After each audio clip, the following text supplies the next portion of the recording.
Hello, my cat-loving friends. It's Linda Hall, your co-host with the cat behavior. Okay, Mark will cut that out because I just said the wrong name. Take two. Take two. Hello, my cat-loving friends. It's Linda Hall, co-host of 19 Cats and Counting. I am so excited because we have been talking about getting Molly DeVoss on our podcast for over a year and working hard at it for about 6 months. And we got her. She is a feline behaviorist. She has catbehaviorsolutions.org. She is involved in every aspect of cats. And today specifically, we want to ask her about cat Reiki. Yes, this is a thing. Yes, you need to know about it. Yes, it will help your cats. We will be right back after this ad to talk to Miss Molly.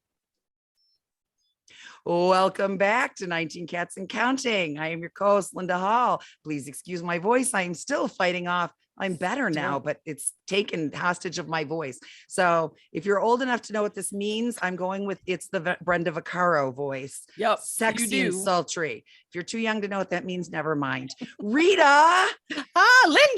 We got Molly. Brenda. Yes, Brenda. We got Molly DeVoss. I know. And me and Dexter are here. Are you good? Ready? Oh, Dexter, get ready. Listen, Dexter is my be informational. Yes, Dexter is your other co-host. Yes. Let's get to Molly. All right. Hello, Molly. Hello, ladies. And thank you. It's an honor to have you. Like that all the time. I thought, wow, how fun to have that sexy, raspy voice. Yeah, it's not all bad. It's just like not my normal voice. Yeah, and it won't. For some reason, it's taken hostage of my vocal cords. It's been like a month, right? Like, wow. I don't know. So people are listening and be like, who's that? But yes, we hired Brenda Vaccaro. But most people are too young to know who that is. Next thing you know, we're going to get a call from her publicist, right? Yes. Stop. We'll have Brenda on to talk about our voice, talk about cats in a sexy voice. Hopefully she's a cat lover. So Molly, you are a behaviorist. I'm going to have to Google that. And, you know, as we said, that really covers every aspect of cats, because if cats aren't happy, if they have anxiety, if they're not healthy, we're going to have behavior problems. So it's not just my cat is peeing outside of the box. Can you fix it? It's really the whole picture. And you are involved in, I think, every aspect of cat life. Yeah, really. Yes. Between shelter cats and cats in homes. Yes, I hit them all. I don't really do much trap, neuter, release. That's probably one area. And I don't do bottle babies. Those are the two we don't do either. Yeah, I didn't have kids for a reason, and that feeding every 2 hours, I'm out. Well, actually, it's because I had kids and did that thing and lost my sleep that I'm like, I'm not going back there on purpose, right? If I had to, I guess I would, but no, I do not have fond memories of those. It's such a delicate thing. I would always worry, if you do it wrong, you could drown the kittens. I just don't want to go there. Let the experts at the Cat Coalition, National Cat Coalition handle that. Yes. Yeah. And I accidentally trapped a feral cat once who was like the scary Tasmanian devil in the cage. So TNR will also not be my place of residence. We'll leave that to Trap King. We'll leave that. Yeah, we had Sterling Davis talking to us one day, and I'm like, not my thing. But that's why it takes a community. And that's why we love you and everybody else who's working to help. Yeah, those little Tasmanian devil cats in kennels. Yes. I've been shelters all the time. It's hard. I was like literally scared of this cat. I've never been scared of a cat. I've seen some aggressive, crazy cats, and we understand what's behind it. But this was like, I ain't touching that. Well, ferals don't want any part of us. They really don't. Everybody's like, oh, they need to be brought in. No, they don't want to be part of us. They don't want to live with us. Yeah. You can catch a kitten early enough and socialize it. That's another story. But under 12 weeks, over 12 weeks, forget it. Exactly. Yeah. But Molly, let's talk about what you do with the Reiki. I'm so interested in this because I too used to be a skeptic about it. Yes. Not anymore. Not anymore. This all started actually with a shelter cat. Mm-hmm. And I was in the shelter, and there was this beautiful little flame point cat, and it was making intense eye contact and screaming at me and climbing up the kennel door, and it was paralyzed from the waist down. And so I rescued her out of the shelter, and rehabilitated her. And it took about 8 weeks, got her walking and all of that. And wow, this was probably 12 years ago now. And she still adopted her out. She's still alive and a wonderful cat. But when I got all done, I was telling someone what I had gone through and how exhausting it was. And they said, everybody has the energy to heal, but when you don't know how to apply it properly, it's draining and it's exhausting for both you and the patient. And so I thought, well, I need to look into that more. So I started looking into Reiki, and I thought, that really did describe what I was doing with her, just not knowing it. And so I dove in. And when you go get your Reiki license, I guess you would call it's not really licensed, but there's Reiki level 1, and then there's Reiki level 2, and then there's Reiki level 3, which is a Reiki master. So I eventually, over the years, got all 3 of those, and I've dedicated that work to cats. I had to do people because you got to have some feedback, so you have some confirmation on what you're feing. And supply the cat with a form. Could you give me some feedback on how that went and how you're feeling? Right, exactly. Yeah, exactly. So that's how I looked into it, and it's basically what Reiki is the whole universe is full of energy. It's just vibrating at different frequencies, which is what makes things like air or like something soft or something solid like the table. Right. And so we basically harness this universal energy in through our chakra systems and out through our hands. And so we're placing hands either on the cat or near the cat, or sometimes over a great distance, to deliver that energy to specific areas where the cat may be not functioning properly. So that's basically what we're doing. So what kinds of things not functioning properly? What kind of things get blocked that cause what? Can you give us some examples? Sure. So it can either be emotional. The cat can be like real aggressive or real shut down or very scared or things like that because of some prior trauma or, as and any number of reasons. Or it could have a physical ailment, like the little cat I was dealing with in the beginning. She didn't really have any emotional issues, wasn't a behavior cat, but she was paralyzed. So I was delivering energy to that area that need to be healed, which I knew was probably a spinal injury of some sort.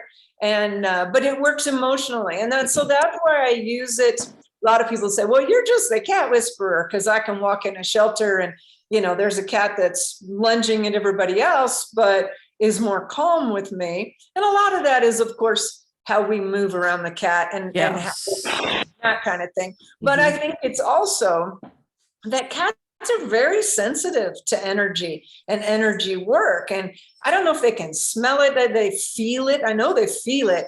They definitely sense it, and it feels good to them. And some of those cats that are super stressed out will actually rub into my hands, whereas they won't let anyone else touch them. And it has got to be because they feel that energy, and that energy feels good to them. Plus you're confident in how you are around them, and some of the staff might be a little more hesitant to interact with a cat that seems to be aggressive.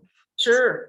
Yeah, very much so. And that is a challenge in a shelter, because, the cats are out of their comfort zone and out of their territory, and they're freaking out, and there's all these other cats around, and they're not necessarily spayed or neutered, and lots of hormones going. It's an awful environment for a cat to have to be in. The fact that as many of them behave as well as they do is surprising to me. Oh, absolutely.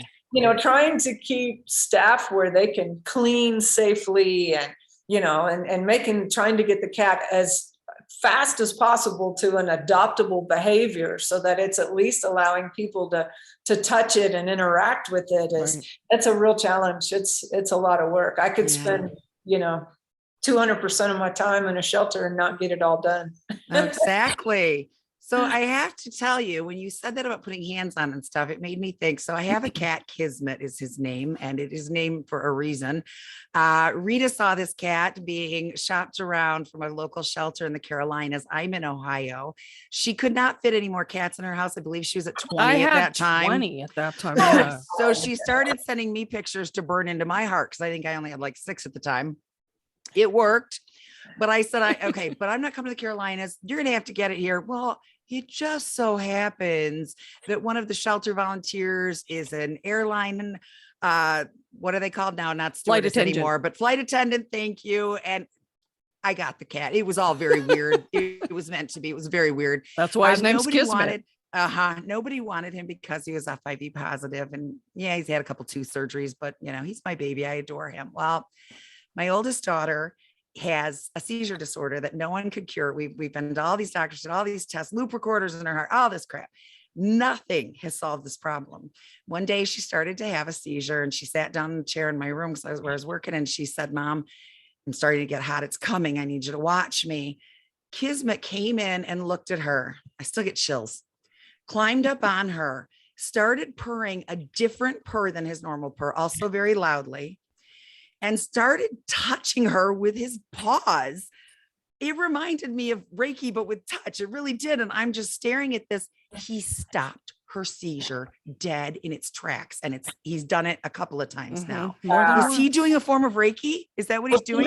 I've always said I have met some cats that I would love to get Reiki certified, because I swear that they are giving good energy to us and to the other animals. And there's not many of them, but I've met a few that are absolutely like that. So I think that's totally valid. Yeah. And after he does it, he's always exhausted and takes a very long nap. And so when you said, what made me think of it, when you said you did all this and it was exhausting, he's giving his energy to her. Yeah. And that's a thing too, because I do Reiki on horses, particularly, therapeutic horses. So like we volunteer for a therapeutic riding center, and anytime animals work with people, like horses, having to take these emotionally and physically disabled kids around and ride them, that's very exhausting to the animals. And so they need Reiki on a regular basis to help remove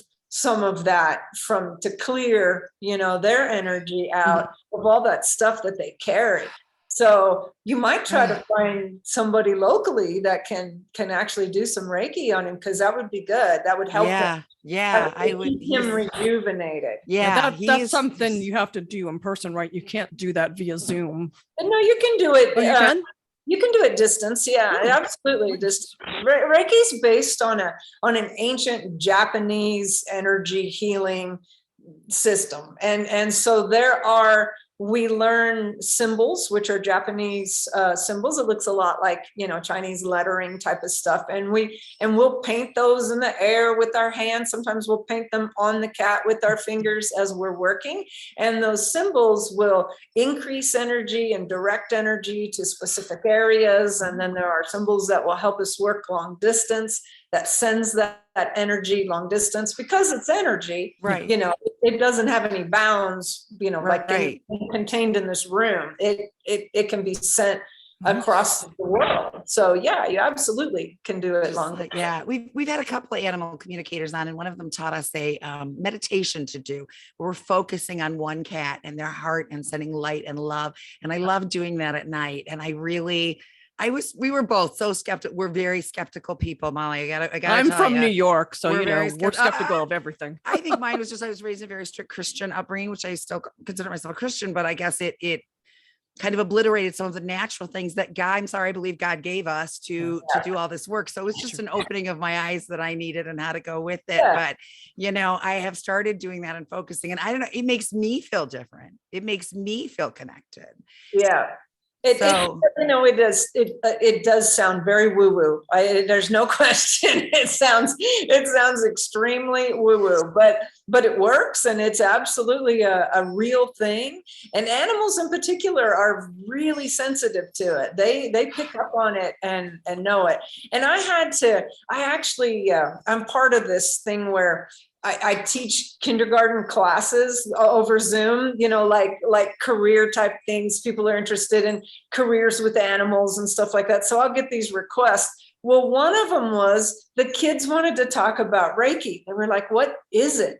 And I thought, wow, how do you take Reiki to a second or third grade level? I mean, that's a challenge. Yeah. And the best way to describe it is kind of like what you just said, is it's an intense feeling of love and light directed towards a specific source. And then when you get Reiki certified, they are basically, what they're doing is they're opening up your chakras, our biggest chakra on top of our head, which, receives a lot of energy through our body, but we're making sure our chakras are big and open so that we can receive all that energy and then redistribute it out. And it's really the only difference between someone who's certified in Reiki and someone who's not, is that our chakras are more open and receiving, and we've learned the symbols and we've learned the chakra system, and we kind of know what to do with the energy, but anybody could do it. I encourage everybody to do it. It's fun and it feels wonderful. And as a Reiki practitioner, you too benefit hugely from that energy flowing through you and to the animals. It's amazing. You feel great after you do it. I'm thinking about my Smokey right now, who he's got some health challenges, and he probably could benefit from this. Well, he's got some blocks. I was actually thinking of him earlier. He's got some past trauma. Yeah. And blockages that could probably help him. Yeah. But right now he's got early stages of pancreatitis. Oh. So yeah, he probably could use a little bit of healing. He probably won't be with us much longer, sadly.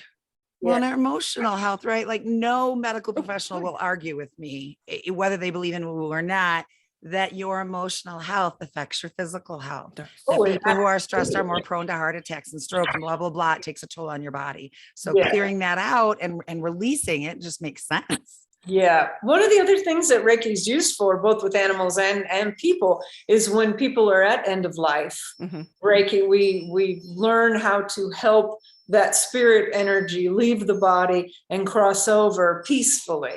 And I've done that both with animals and people. And it is just kind of chilling when that happens. A lot of people will be struggling and holding on, especially if family members are in the room and, they don't want to go and they don't want to go. And so Reiki can just help make them feel at ease and at peace. And it's okay to go when you're ready to go. Here's a nice, easy path for you to go on. And it really helps them to cross over with a nice, warm embrace. And that's nice. It's a safe place to go. I am a former hospice CNA, and that makes so much sense. We would tell family members, do not say, I will be back tomorrow, because you will make your loved one hang on for you. Say, bye, mom, love you, see you later is fine, but not, I'm coming back tomorrow. Right. Let them know it's okay to go. Tell them it's okay to go.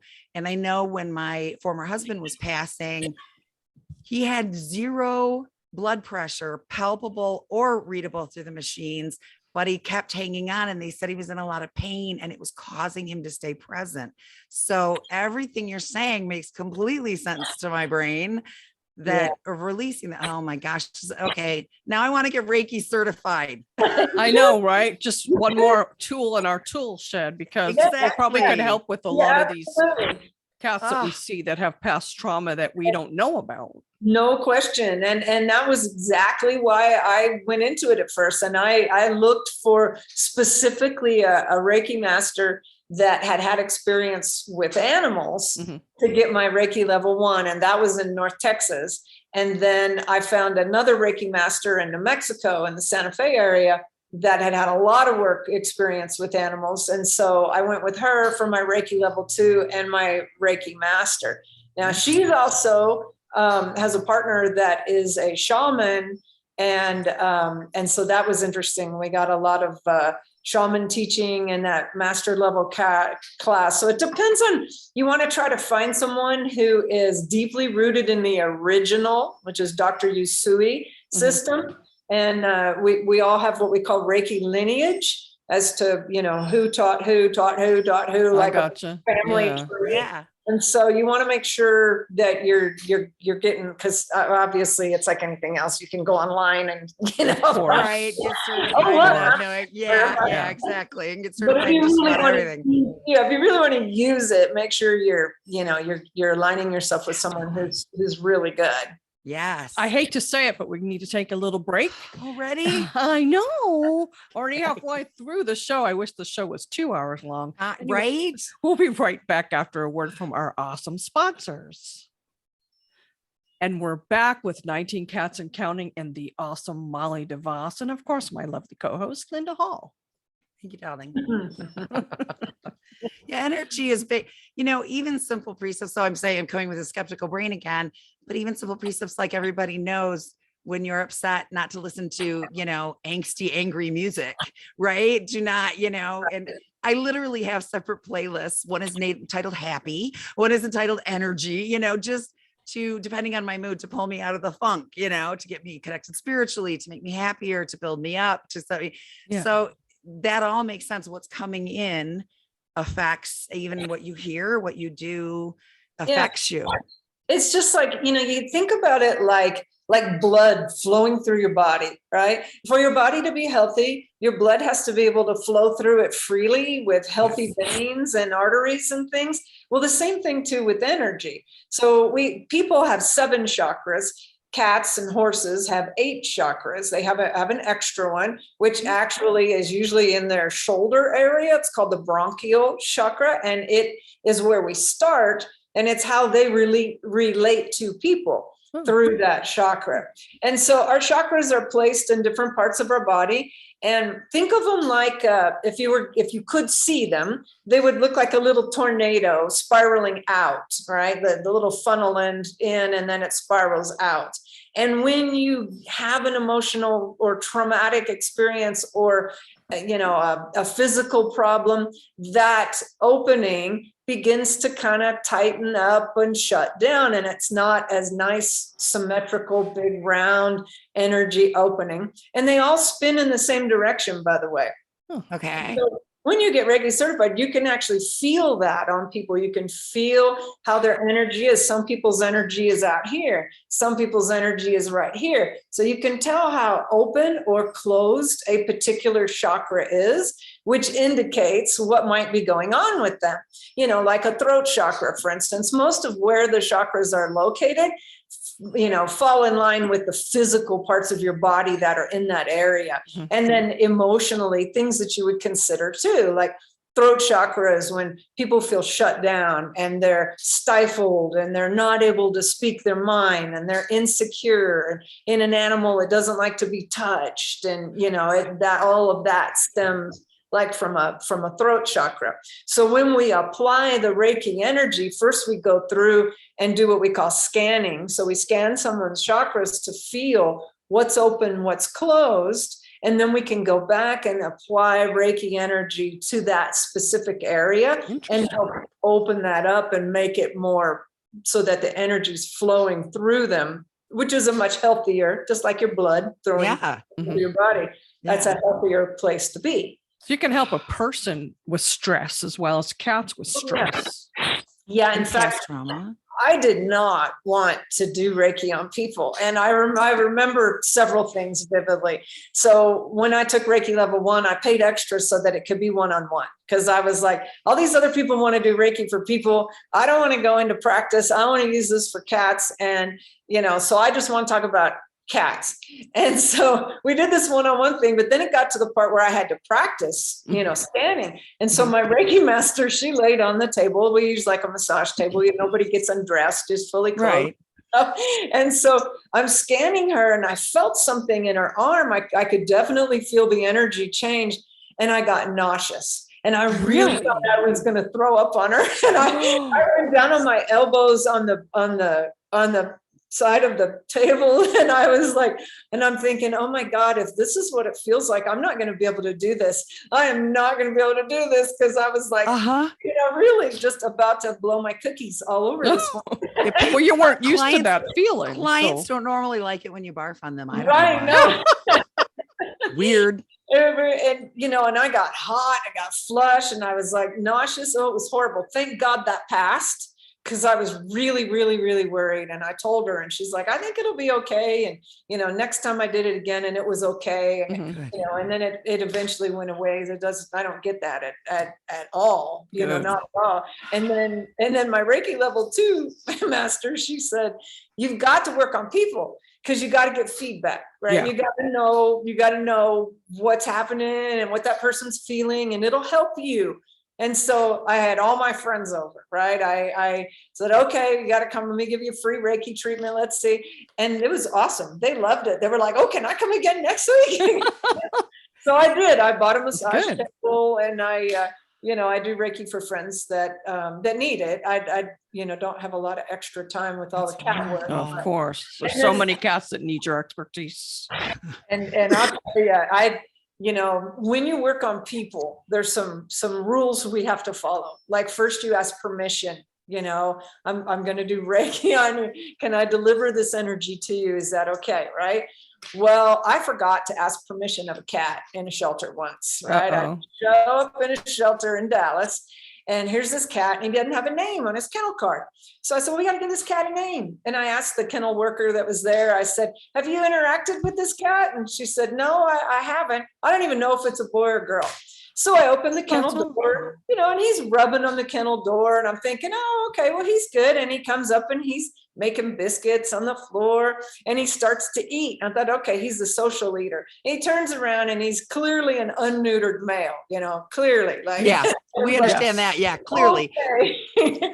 So I'm petting him, and he's still making biscuits, and he finishes eating a little bit, and he turns around, and I pet him. And he bit me so hard. Wow. I mean, bit deep. I was in the hospital 8 days on IV antibiotics. Whoa. Bit the crap out of me and my wrist. So it went down into tendons and ligaments. And I thought back on that, and I thought, what the hell did I do? Right? I didn't do anything to trigger this cat. This cat was, and I'm thinking, I don't even think he was all that overstimulated. And then I thought, I had kicked on my Reiki, and I had not asked his permission, and I didn't go as slow as I probably should have. I should have, just backed off a bit and said, okay, here's the Reiki. Want to smell it? Here's how it feels. You okay with that? And, and I didn't do it. I just rushed in there. I had a lot of cats on the list, wanted to get that done real quick before I went about my business. And boy, did I pay for it. Well, too, how long had it been since anyone touched that cat or paid attention? So it still might have been partly overstimulation. Yeah, could have absolutely. Also, it's a very personal, invasive thing. I mean, I have had Reiki once, and let me tell you, it got a little personal. So yeah, if you haven't given permission or are not comfortable with that person, they just come in and start in and get personal. I'd be like, back off. I gotta go. Yeah. Where's my keys? So yeah, exactly. And I know now, I mean, that's probably been 15 years ago. I know now, especially when I'm dealing with overstimulated cats, I don't know Reiki at all. Like, nope, not for you, bud, because you're already a little hyped up, and we don't need you feeling anything any weirder. Right. Yes. Think all this weird is. So yeah. That's actually a really good point. We often tell our behavior clients, because every behavior, I don't know if you agree with me, but every behavior we've seen so far is somehow rooted in anxiety. There's anxiety going on. It may not be rooted in anxiety. There's anxiety going on, right? Yeah. They're fighting with the other cat. Well, they're upset. They're afraid the cat's a predator. They're whatever, they're resource guard, whatever. There's an anxiety behind it, right? Yeah. They're spraying because they're anxiety, and and so we always tell people, we have to get the anxiety down before we can do the work. And I always give the analogy and say, imagine you've come home from a day at work and you are stressed beyond, you are ready to snap, and your spouse says, let's work on the taxes. And, you smack them upside the head, because no one can do good work when they're freaking out. That's true. Yeah, true. So how do you attempt Reiki with somebody who is on the edge and about ready to jump, right? I find it is so very applicable in a home setting, right? Shelter setting, there's just so much going on. Yeah. It's hard. I mean, when a cat has a physical injury, it really works well. So I usually will foster the amputee cats because of that, or the paralyzed cats, because I know I can get them healed a lot faster, or the FHO cats. But in a home setting, it's when a cat, as you said, most of the behavior issues we're dealing with are rooted in anxiety. So when I go into someone's home and the cat's coming and checking me out, and I can usually then I will say, okay, here's the Reiki, okay with the Reiki, get permission from the cat to do the Reiki. And then that really relieves a lot of stress on the cat. And you can almost see the cat just kind of melt, some of that anxiety away. And it's very, very, very, very helpful. And this helps with past traumas that you're holding on to also, right? Or current stuff, if there's another cat in the household that's bullying or alpha cat or territory guarding or that kind of thing. Yeah, it can, that cat that's the victim or that cat that's feeling so insecure, it helps with some of that insecurity. Now it helps in that moment. Obviously, we still got to get to the bottom of what the owner isn't for a natural environment, right? And so, we don't stop when we're doing behavior clients with, okay, now we got the anxiety done. We're done. See you later. No, now it's how do we work on this? How do we frame their opinions of each other? So many cats, they don't know, because if they get them from the shelter or a rescue, they don't know the cat's past. So there's no way to know exactly what you're healing. But with the Reiki, you don't have to know. You just work on the Reiki, and whatever the trauma is, you're helping to release. So hopefully that will be more to that stuff. Yeah. I don't think people realize that. Rita's got a cat. When she was living in LA, she found this cat outside. He's a gorgeous Russian blue. I love Smokey. He's one of my favorites of her cats. I have never, and when I go stay with Rita, I stay for like 2 weeks. I way overstay my welcome. No, you don't. So I've spent extensive time with her cats. I have never seen Smokey do a single thing that a human would not appreciate. I have never. The sweetie. Smokey is the sweetest. He wants love, but he'll wait till you're ready. He's not in your face. He doesn't beg for food. I mean, nothing. Like, he's perfect. So one day a friend of hers came over, and when she was putting on her shoes, she dangled the shoelaces to play with Smokey. Smokey freaked the heck out, ran under the bed, and had a complete and total meltdown. Stayed there until the next day. So we knew, the only thing we knew, she had put up signs, is this your cat? And someone kept taking them down. And she finally got a phone call from someone who said, look, I do know who owns the cat. It's a neighbor, and I'm not telling you who it is because they don't deserve a cat, and they keep throwing the cat out. So now we're imagining, did he get kicked with a shoe on? Did they throw a shoe at him? Yeah. But you just don't know. And you can have this cat for years and not know why in the world did that cat just flip out. But he's hanging on to that trauma and that PTSD. And it breaks my heart. Smokey's an old man, and he's been living with this.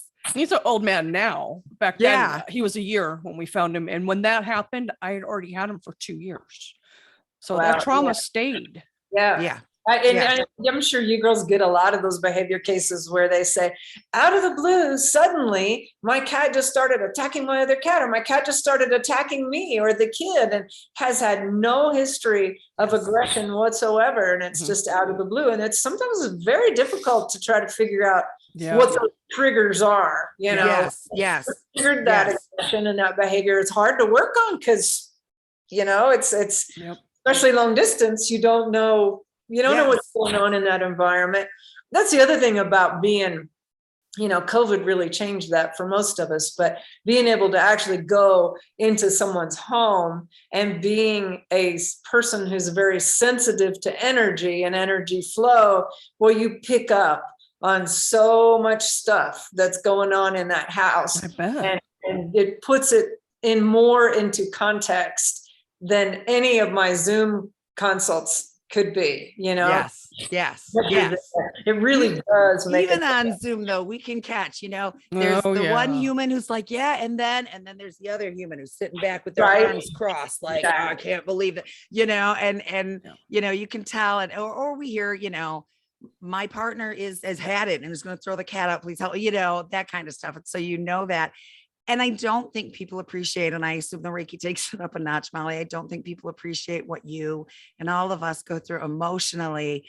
We had 4 sessions yesterday, and last night I don't know what I was. I was passed an out on the emotional sofa wreck. from I know 8 you to did, midnight. I texted Rita a show she should watch, and I get like 11 o'clock at night. I fell asleep. The emotional toll it takes hearing about the trauma the cats have been through, what the people are going through, what has happened. Yeah, my partner wants to kick the cat out. We're worried about whatever.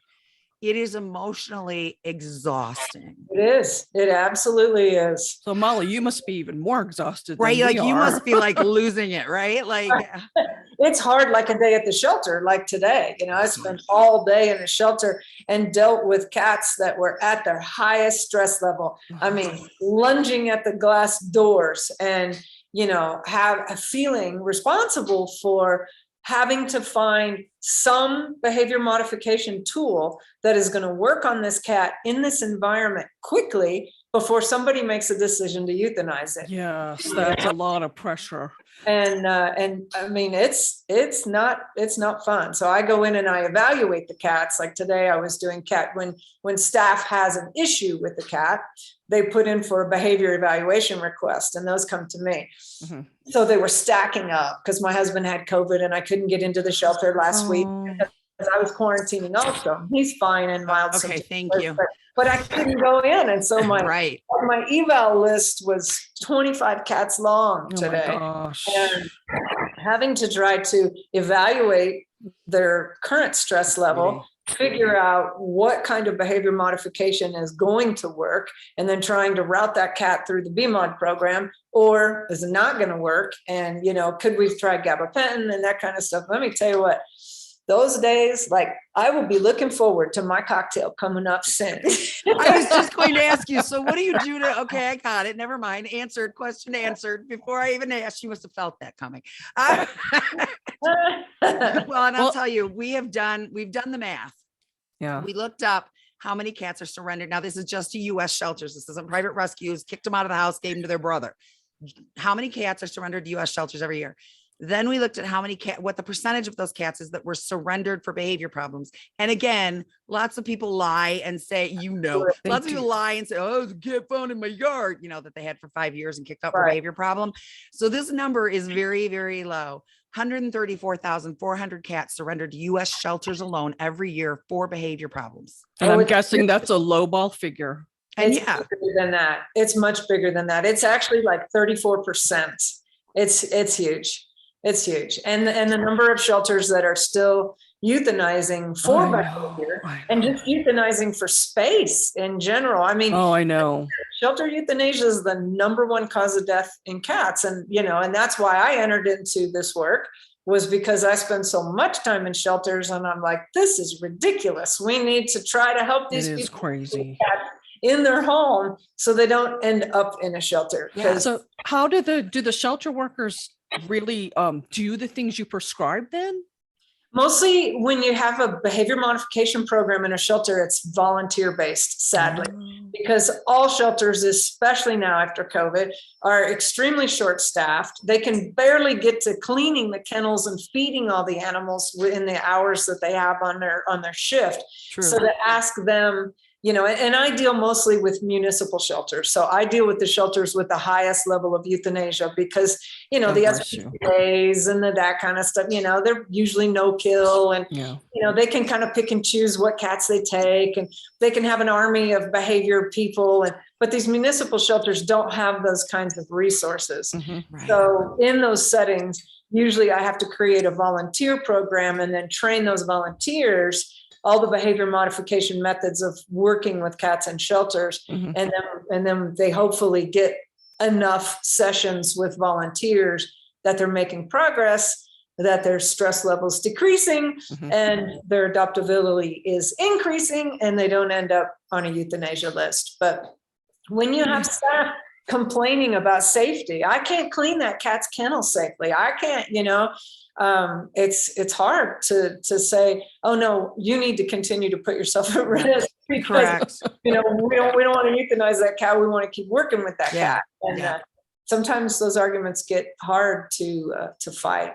Well, So people don't understand the behavior that you're seeing in the cat in the shelter is not the real personality anyway. yeah, no, not at all. In fact, it's amazing. When I have time, I'll foster some of these cats that are at the highest stress level, and they've lived in a home and they've been owner surrendered. And the surrendered people say, oh, the cat was fine. It was friendly to people and kids and other cats and all of that stuff.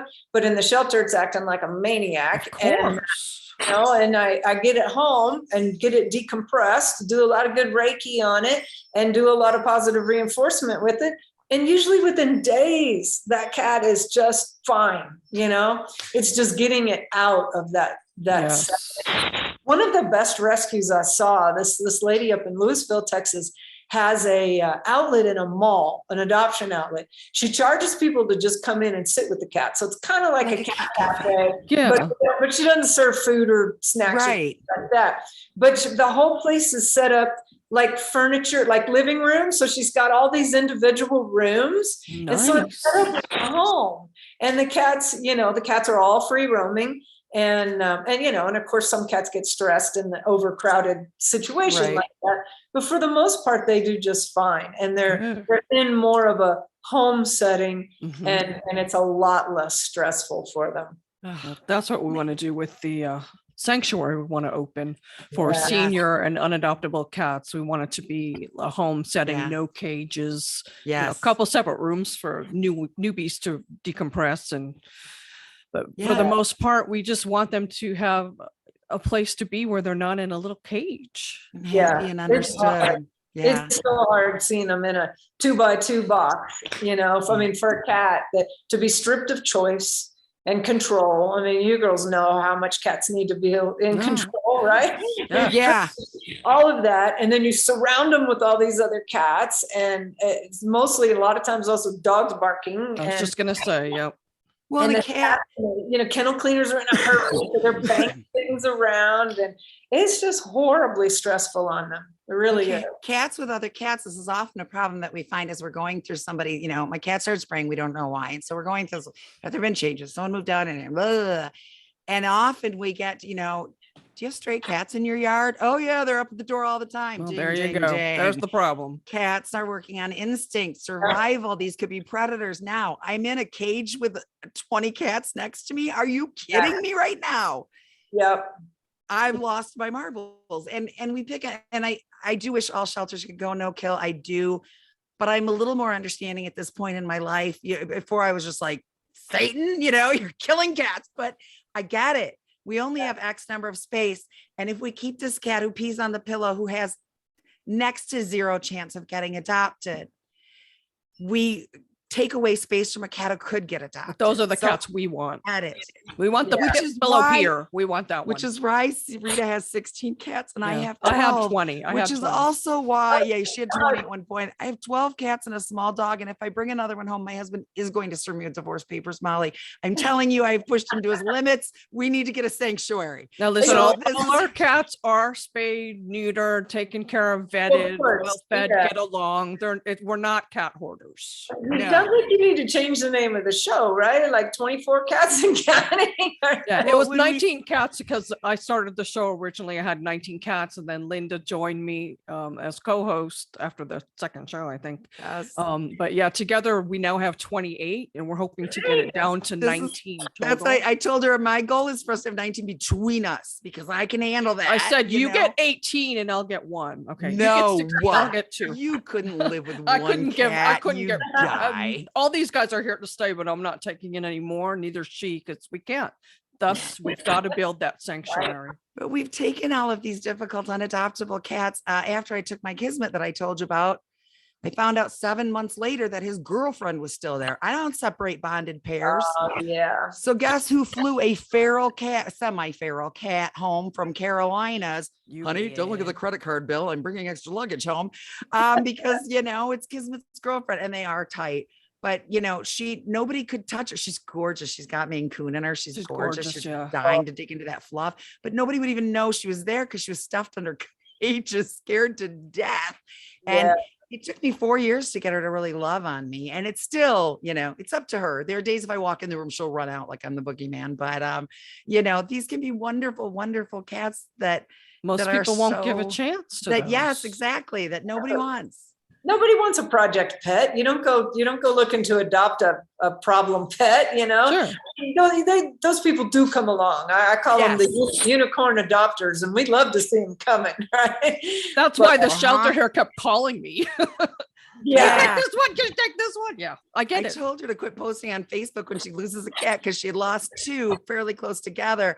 And here she gets a call. We have two seniors and their human died and they're languishing in the shelter and they're going to die. And I'm coming, grab my key, This is where we got all these cats. No one intends to have 12 or 16 cats. I'm telling you.